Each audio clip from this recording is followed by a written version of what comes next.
Good morning, ma'am. Again. Yes, good morning, Miss. Hi. Um,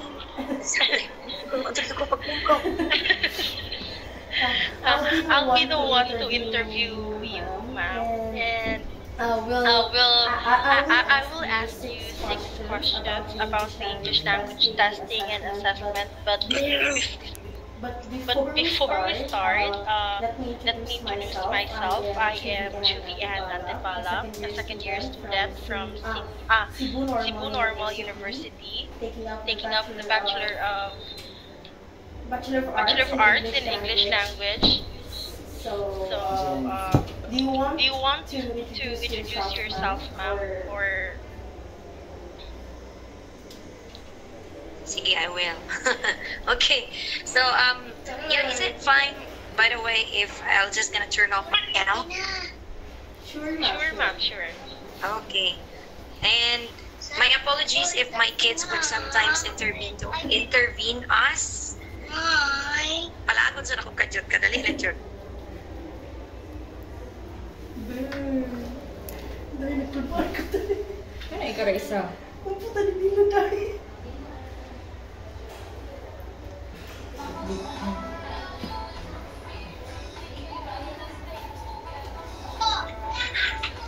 Okay, hi, Miss. I'm back. Hello, miss.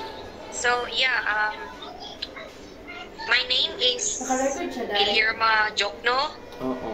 And I'm already teaching not pure English, but Constant Subject. gawas guys na. mga English related subjects. And I've been teaching in the public school for 5 years. Murag ka na ra. Sure, ma'am. Thank you, ma'am. Now, can we start now, ma'am? Sige, go. Sige, ma'am. So we have six questions. The first question is, Hindi na ako mag-iba sa sentence opening. Question na lang. By the way, Miss, I have a question. Yes, ma'am. yes, miss. Uh,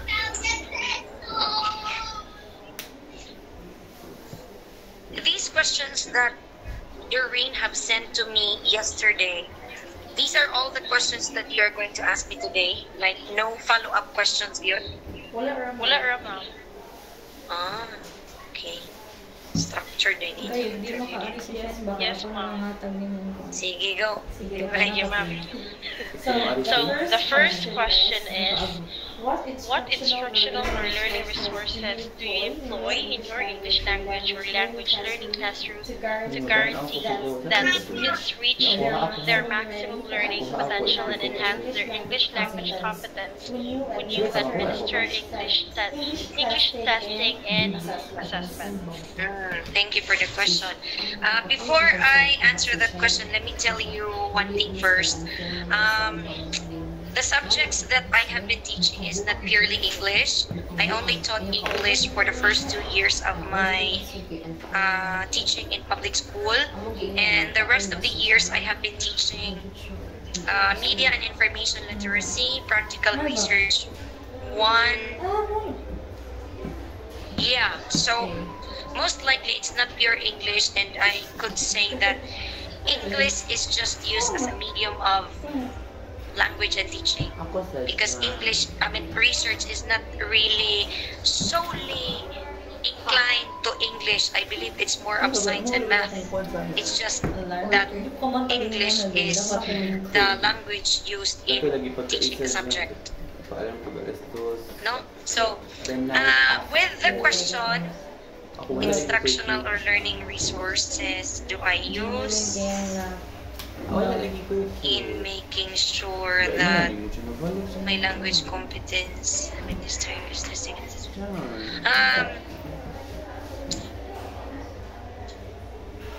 In the beginning, I only use, or most of the time, I only use textbooks and worksheets, very traditional, and I also provided them supplemental reading links. But through time, we have been using PowerPoint presentations. So this is about exam, right? Assessments and testing, yeah. Yes, So, ma'am. Siwol? instead of printing it on a paper, what I do is I flash it on screen, on TV with my PowerPoint presentation. I timed it because if I give them ample of time to kaning answer, students might tend to cheat or they would not focus on the questions ba, no? They would focus on the cheating part man. So with my with my test, during the face-to-face period, I have been using PowerPoint presentations and worksheets. My worksheets are different. It's not gonna be like a multiple test questions only. Rather,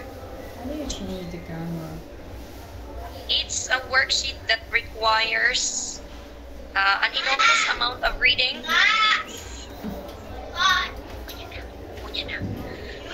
It's just like they would not be able to answer anything unless they have read something from online journals or online researches. And what else?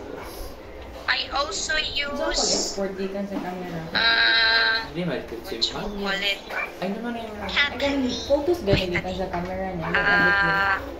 I also use answer sheets from ZipGrade.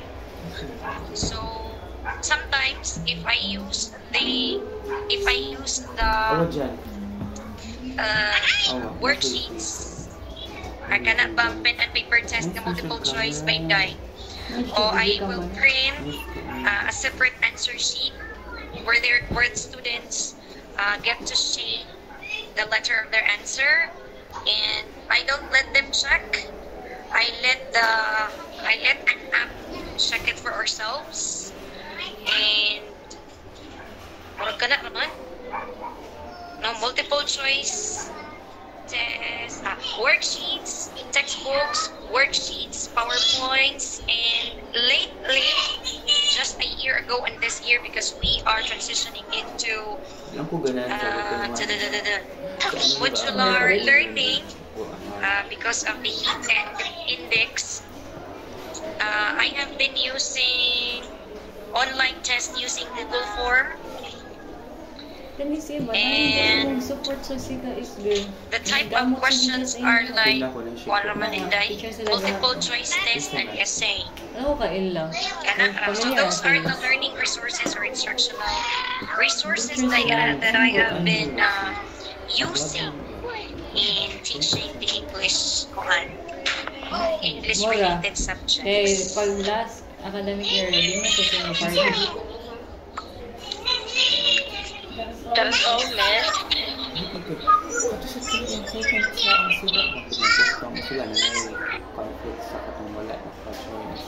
Thank you, miss. Tinojud, miss, nga karon di na sa modular, di na sa adjust sa atuang instructional or learning resources. So, munang di siya mobile man, dahil na sa atong instructional resources. So, let's proceed to the next question. The next question is, how should an assessment be designed to accommodate the many learner types in a class? Ideally, assessment should be designed to accommodate the different types of learners. Of course, that's ideally. No, but in my personal point of view, and of course with my experience along with my colleagues, I don't think most of the teachers are not doing this, and I am guilty of the crime. So, for assessments, sometimes I I design assessments that could accommodate different learning styles. But sometimes I do not. So, mugin na siya, no? Ideal na dyan kay na siya dahil nga atong i-accommodate ta ng learners. Pero, sa tinud-anay kay balang no, ang time mag-ihip kontra. Time uputok o creativity. Dinigay siya mo ano siya, hindi ako ay. Ayun ko, dyan lasan. Murag ka na lang. Okay, thank you, Miss. For the next question, we have what are the common problems do you usually encounter in creating assessment tools, and what are the necessary steps do you take in order to resolve them? Okay. Common problems. Yeah, I think I have mentioned that earlier. The first problem that imo gyud ma-encounter is time. Okay. Here in the public schools, we are bombarded with plenty of paperworks, reports, and sometimes they are last-minute reports, no? You will be informed in a short period of time to submit something. Yeah. Daghan pa dyan kayo mga interruptions sa klase, activities, and all. So, sometimes we do not have that luxury of time to appropriate it in making different types of assessments. So, the first problem that I always encounter in creating assessment, number one is time. No? And second one is time and creativity. Creativity, because it is very hassle if you deal with multiple types of assessment. Of course, each assessment would imply rubric. So if you prepare 3 assessments, that would mean you're going to prepare 3 rubrics. No, so you have to prepare that, and you also need to prepare different guidelines, not just rubric, but your guidelines, your instructions, your directions should also vary. So creativity would definitely be needed if you make one. If you're going to create assessments. And sa tayo last, auto. Yung brain cells, mahurot yun po. No? So, yeah, it really requires research.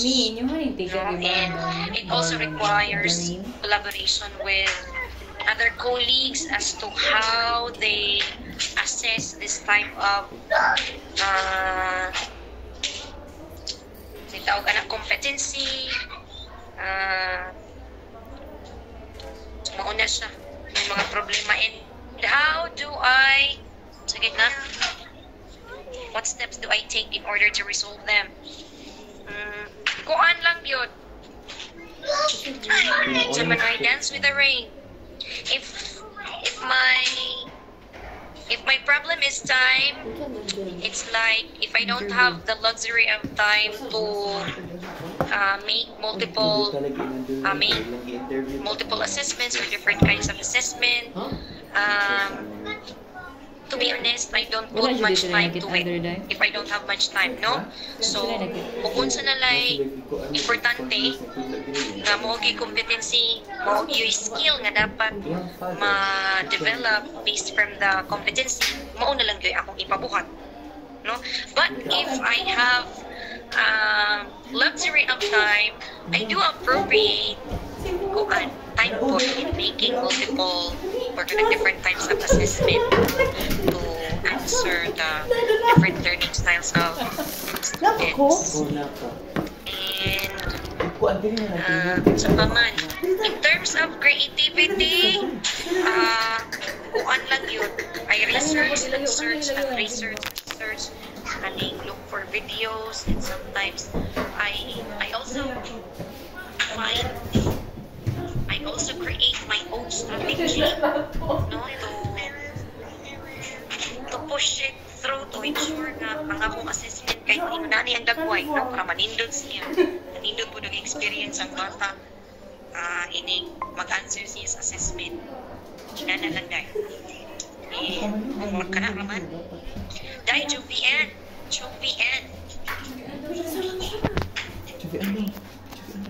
Yes, ma'am. Jupi. I would be very comfortable if I see your face in the cam. If that's okay with you, I hope you don't mind. Sure, ma'am. Pero ay sa ma'am ha, kay na-off man gud akong laptop. Wait sa ma'am ha. Okay. Sige. Wala para ba kasi? Isa. Wala na. Okay.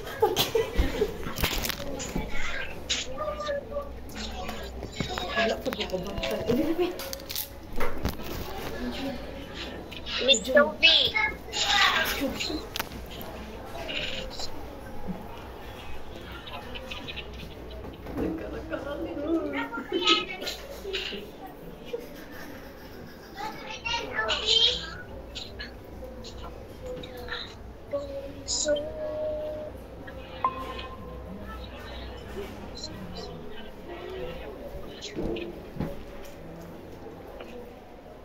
Ate, can you please? Otot. Yo. Diba?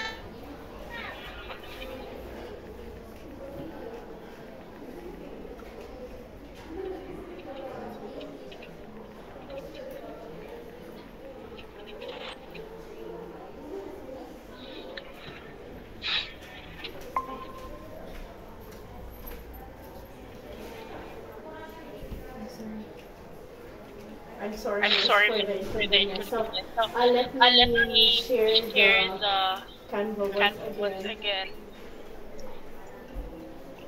That's all right here. Miss, I have something to say back. Yes, ma'am. Yes, ma'am. If you think my answers are a little bit vague, I think it's wise if you probe, or if you can ask me further questions, I'd be more than happy to answer. Sige, ma'am. Sige, ma'am. Itawag yun. Yeah, quiet. You go there and play.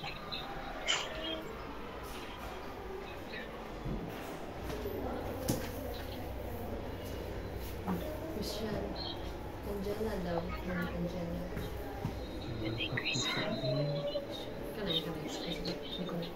So here's the fourth question, miss. With the increase in using digital tools in education, how have online testing and assessments impacted the way students learn and acquire English?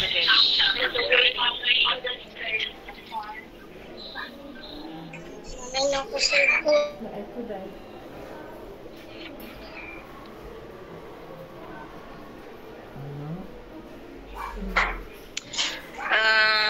Online testing and assessments have definitely made the English language teaching and assessment very convenient, I believe. No?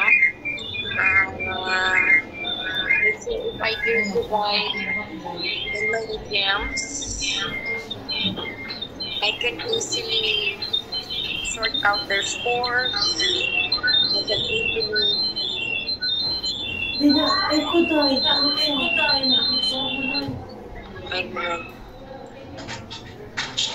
Jenden man ang nagkuan. Shall I continue, miss? Continue, Julie. Yes, ma'am. Sorry for that, ma'am. Sige, it's okay na. Yeah, it's very convenient because students get to for teachers part, for teachers perspective, it's very convenient because we get to know their scores right away, and we get to sort their scores. We get to know who answered it well. We also get to know, like I have been using Zipgrade and Google Classroom. I get to know how my questions are going well in terms of difficulty, how my what you would call it, kana ganing sa measures of central tendency, kung unsa kanindot akong questions or dili, no, if my questions are easy or is it too difficult, or kanang murag it's not difficult, it's not easy, because my students were able to kaning gave me these answers or these scores, no, so it'll give me a feedback right away as to how well have I been doing in terms of my questioning, no. But at the same time, on student side, I believe it's also convenient to students because they get to know their scores right away. That means they would know the feedback right away, no? Hibaw din sila pila ilang score, unsa ilang wrong, o asa sila nasayo, no? Dun sa kay correct na answer kana. And it also saves us a lot of time, of course. It saves us a lot of time, but there's a lot of downside food, no? There's also a lot of downside with using online testing and assessment pa daghan sad kayo. One is kanang cheating, ay Ginoo ko, rampant, no? Number 2 is kanidyong internet connection, very unreliable. And number 3, students do not have that much experience with online testing. So sometimes they wouldn't be able to answer it because they don't know how to manipulate it. Even though marag sayo maragot, pero magka-experience, unang di na lang kung makamao. Balik, sort out na lang po traditional na yun. Ganun lang.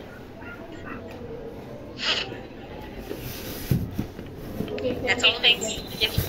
Thank you, Miss. Naka-follow-up question with di ba ingat ka nga rampant na ang cheating sa online when using digital tools.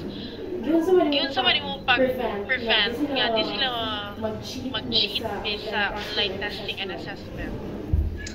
It's actually very difficult, no? Pero so far, kapila naman ko nag-online assessment, kaduha katulong. Katulong pa ko naka-assessment, online assessment, miss, no? Anong online jud ba? Anayin sila mag-answer online. Katulong pa. And so far, the only quiet. The only aspect of cheating nga akong nakita is the use of AI. Quiet lang. The use of AI. So far, ang kanang akong mga multiple choice questions, I don't put numbers, I don't put letters. No? So, in the first online quiz that I had is something that they cannot say kanang murag dili sila makaka-copy and paste because I would require them to log in using their email address. So it will only accept one email address at a time. So if a student would use a different email, automatic, my system would tell me that, hey, you have already answered this. So dili pwede nga ang iyang amiga mo answer sa iyang line amiga nga gamit iyang same email. Gawas lang og si student is very wise enough to gamit siya line email, but I also didn't tell them na pwede mo gamit og line email kay para wala sila idea nga pwede ra di ay magkuan si student A mo answer ni student B lain lang email gamit no. So inana nako, I put some restrictions, no, nga they are not aware of, so they would not know. And unsa pa man, and the second assessment that I had, kuan man siya ang style, di siya multiple choice. They have to access a certain link, and then the answers would be coming from the link. No, so murag dili kay sila murag wala kay bahid nga cheating so far sa ako ang first 3 assessments. Ang nakapati lang jud miss is Zero na to yan. ang nakapati lang jud miss kay I employ paragraph exam, like essay exam, because it's about paraphrasing, summarizing, and kaning paraphrasing and summarizing. And I gave them the kuan ba? I gave them the text, a study. The only thing is they use AI. So the thing is, we cannot ensure that the student is really learning because that student is using AI. Imagine 1 out of 10, only 1 would answer without using AI, and 2 or 3 would use kaning AI and of course his or her own words. So nagamit siyang AI pagkauman iya siyang usap-usapon dito niya. Si Magina sa pulo ka pong estudyante, sigurado ana ang nagamit siyang utok na iyang hara usara gyud. Ang nagamit og katunga sa iyang analysis and all the paraphrasing and summarizing na skill duha to tulo. So upat ra ang nagaton, ang uban ana ngupiras AI mo ga-answer dili sila.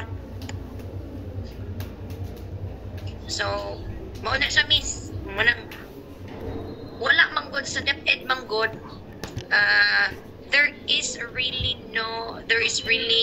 kaning no online assessment ba nga. It's like an app or a tool that we use nga from DepEd. Unlike in other countries that they spend money for a subscription yearly or monthly ba na, so they can kuan ba, gave the link to students and have it answered online para dili gid sila magka-cheating. In the Philippines, especially in public, we don't have that.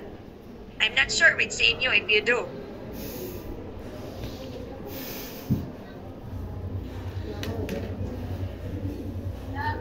Do you? Wala na ba ta? Na may mga online test? Ana, miss. Depende sa Pero may gamit. Teacher. G-form. Ma'am. O Google Form ra gyud po. Yes, ma'am. Yeah. Let me ask you personally, pwede magsunan is Google Form dili? Di ko sure, Hindi ko sure, ma'am.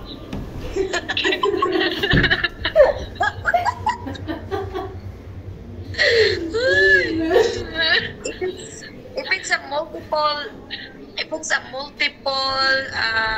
multiple choice test, if you're wise enough, pwede. Pero you haven't explored it well, di pa pwede. Di pa makamaw mo cheat. Pero most likely, Google Form yung gamit sa ban. Wala Yes, sir. Napoy ubang teacher, ma'am. Makaibaw sila Makaibaw kung sila kung i-change pag tabs sa yung sa cellphone iyong or sa cellphone or laptop. sa laptop. Oo ba? Ganun ko na Yes, iba. ma'am. Yes, ma'am. Ikaw sure Sabaw lang ka sure lang kung tinuod ba dyan tinuod ba dyan ang ingon sa teacher, pero mo manalang ingon nga, ay mo pag-cheat kay makaibaw mo nag-change ang tabs. Murag na sa menu or settings sa G4, ma'am. Okay. I'll take a look into that. Sige. Sige, next. Oh, okay na to, miss.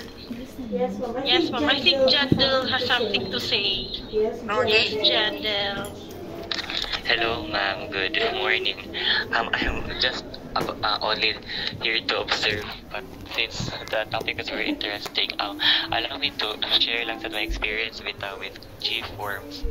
Sure.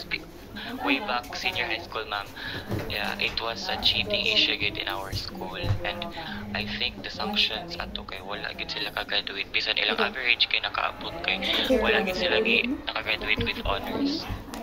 Ato kay ang nahitabuan ni ma'am is final exams, and then usa ka teacher no sa ka set of questions sa iyang subject, so dili man dungan og schedule, so nay nag-una ng mga sections. So, ang katulad una ng sections kay lana ni ka nagaling ko, ma'am, send me a copy of my response after and then with the correct answer naman.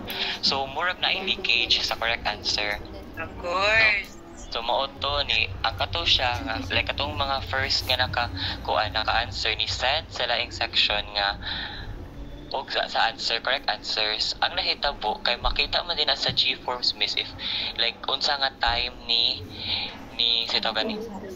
turn in or ni submit sila, and then sa pag ang nahitabo ato miss, ang nakabantay ang teacher, bright na dito ang teacher kay nakabantay siya nga same sila og scores, so iyang gi-check pagtanaw niya same man og mistakes niya, at the same time same sila number of minutes sa pag-answer. So ato niya nakita nga nag-cheat gid sila, so probably gito issue gito sa among school ato nga time. So makapit jud ay sa G-form. Let me share you something, Jandel, no?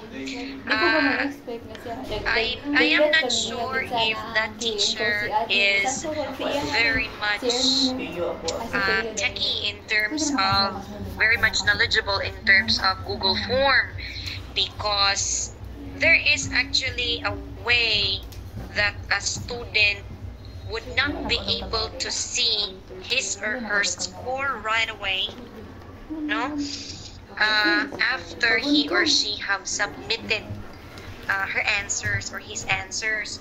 Because in my case, before gid nako siya i-release sa estudyante do, ako na siyang i-check, ako kay mo answer una.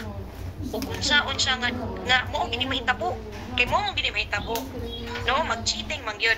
Ingon ang nag-send na copy. Number 1, dapat ang maestra untato dili siya magpa-send og copy, especially kung multiple choice test lang. Ako agani nga dili multiple choice test, siguraduhon din ako unsa pa kay ng multiple choice. Nasa ikuan na to ang teacher, no? Kanang nasa say wa nakit-an ba before niya gi-release ang iyang test questions. Dapat man si teacher in terms of online, dapat ready din siya 3 steps ahead of the students, because if teachers are smart, students are way smarter. Labi na ako, cheating na may kina sakto ka din katawag mo doon mo na sa doon. So far noon sa ako, makaingon jud ko na ako'y exam dong ha. Let me share you something ha. Kay nag-check mo ko karon, no? Yes. Na ako'y exam diri nga sa PR ni siya na exam, practical research 1 nga walay numbers, walay questions, kunya mag-shuffle ang questions, mag-shuffle pod ang pangalan ni ang choices, kunya i-try gid na ko nga makakita sila sa score, but they can never see asa ang wrong, asa ang check score ra. No, di sila makakita kung sa ilang wrong, kung sa ilang check. Dayon akong gi-check karon kung tagpila ilang score. Well, it's only 15 items, pero it turned out nga why na perfect. Unya na ako score nga 2, 3. So nakaingon jud ko ni cheating na itabo kay wa mi na perfect. Unya nakaingon sad ko nga murag okay ra kinanion di ay wa pagid sila kasakupod kun saan siguro paagi. So mo na siya dapat yun, dili dapat ma-outsmart si teacher ni student, kaya mga estudyante gid karon sa kung saan try pagid sa maestro. True, miss. Wala siya. Thank you, miss. Very insightful. No, you're welcome. Sige, next, Miss Jo. Yes, miss. For the next question, Janelle, do you want to ask Miss Jopno for the next question? Okay, let me read the question for you, miss. And apologies, miss, if I cannot turn on my camera because I am only using my phone and mobile data, and I am somewhere which is the signal is very hinay gani, miss. So, lisod ka. Para dili maputol-putolin yung tingog mo, na dili na lang po mag-on cam ko. Okay ra, miss. Okay na, okay na. Thank you, Miss. Alright, so question number 5, Miss. How do you ensure that language tests and assessments accurately measure a student's proficiency and growth in all language skills, such as reading, writing, listening, and speaking? Can you provide examples of effective assessment strategies you have used in the past? Kani, mura man yung mga questions na lang. Kung ano yung busy reverse niya, may struggle. Quiet. Assessment measure students' proficiency. Okay, sige, ani na lang. Ave Maria. Number 1, with the questions that I make, I always make sure I employ the different levels of question difficulty. No, the difficulty of questions. Muna yung una. And the thing is, not ko i-share it, you know, I'm not sure if other schools are also doing this. During examinations, especially periodical tests or quarterly exams in high school, and this is what I really hate with my colleagues, a lot of teachers, they provide summative tests like a day or two before the quarterly exams, and these questions from the summative test will be repeated. Lago ko, balikon in quarter exams or periodical exams, and it would turn out nga ang estudyante dagko kay score, mga minaka perting pangadagkuwag score, ang pangutana kasabot ba niya. Here I come, PR, last year, because this is my second year teaching practical research, last year I had summative test, but I only repeated less than 10 questions. I think mga 6 to 8 questions more ay akong gibalik sa periodical test, but the level of difficulty of the questions sa summative test is completely similar to the questions that I had on my periodical test. And it turned out ngang bata gagmay og score kay ingon ko iatay kining mga bataan ni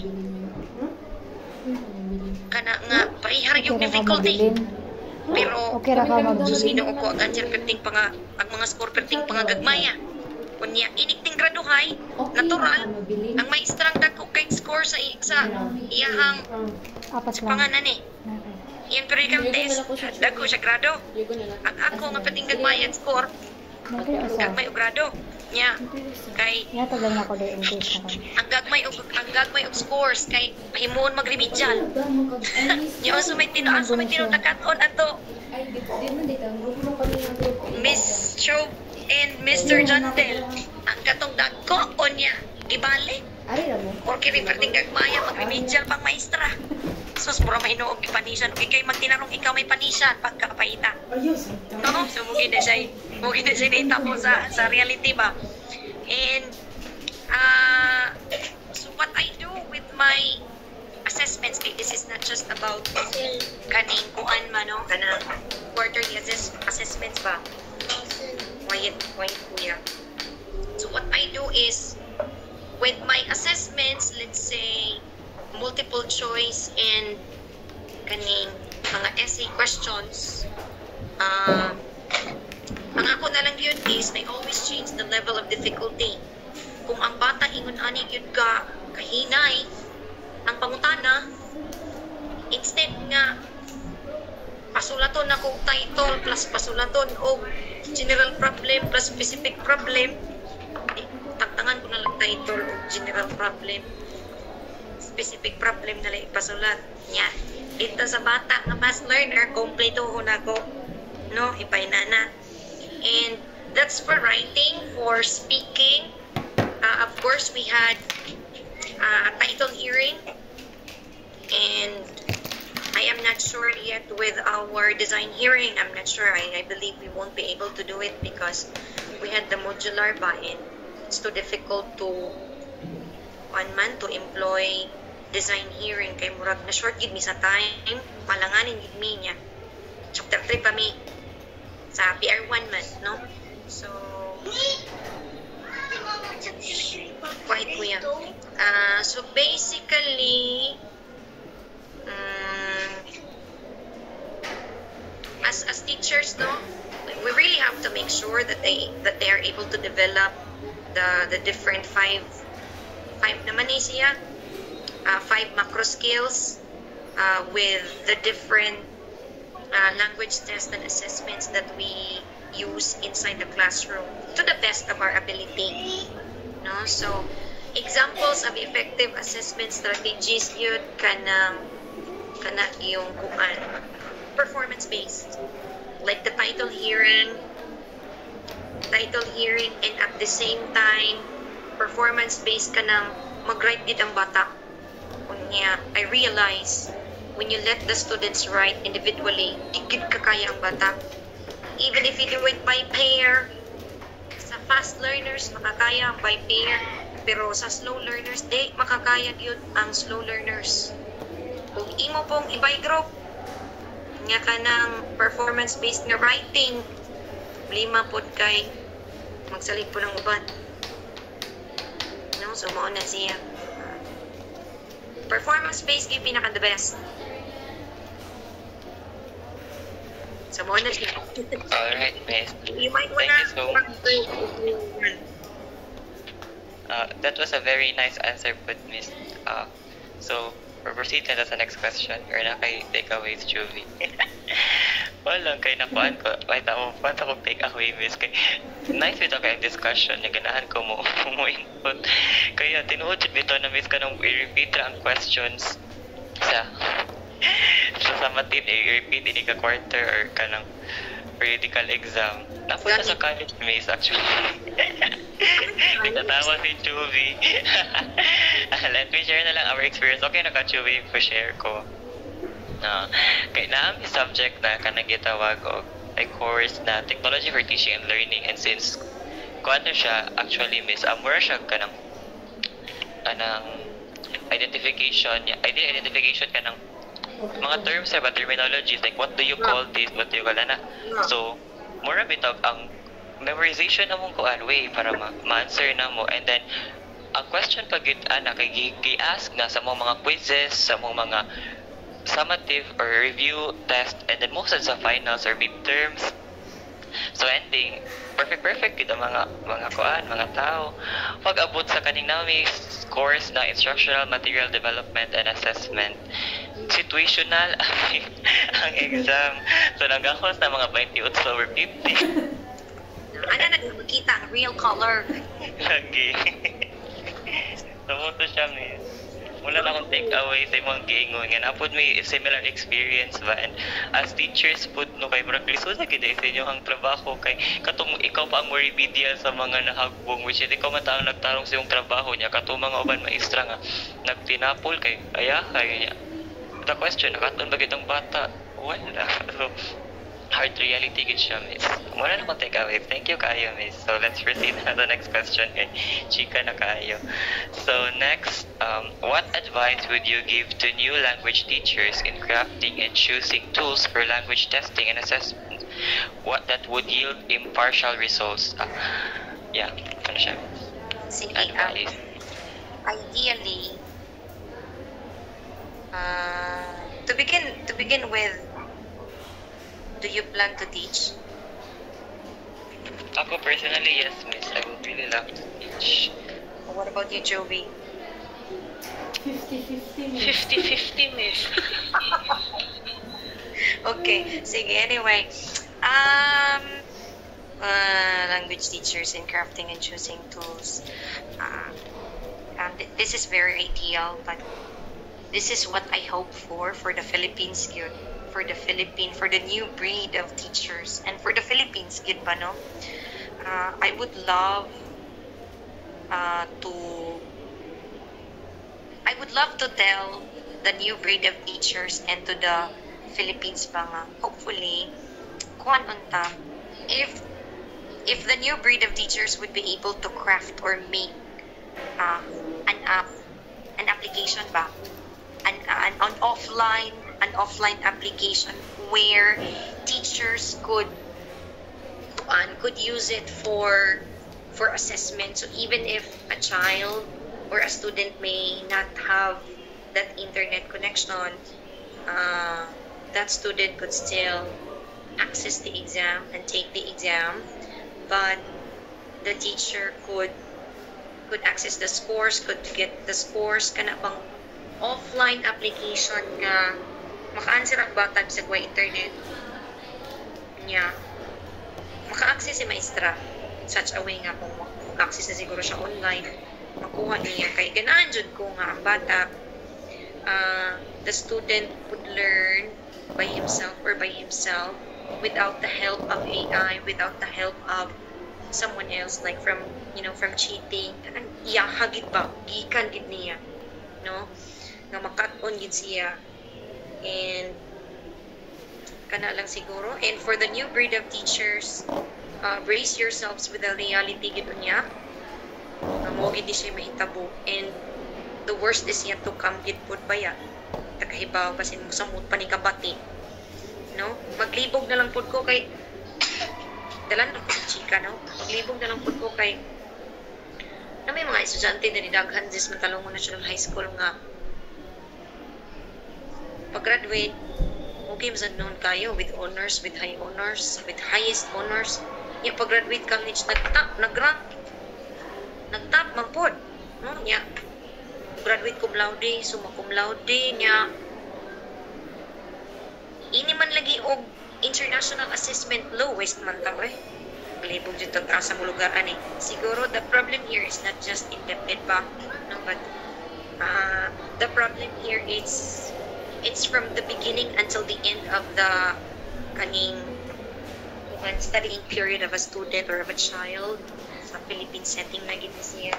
So kita nga maestra, murag kung kinsa dito you have the heart and passion of becoming a teacher, ikaw na lang yun ang mangita o paani nga mo design o mga online, not just online, but it could be any types of assessment nga ma-check nimo ang understanding, ang learning sa bata nga di siya makapanuon, kanang iyak ka yun, anhag din mo makita mo unsa gid ang bata.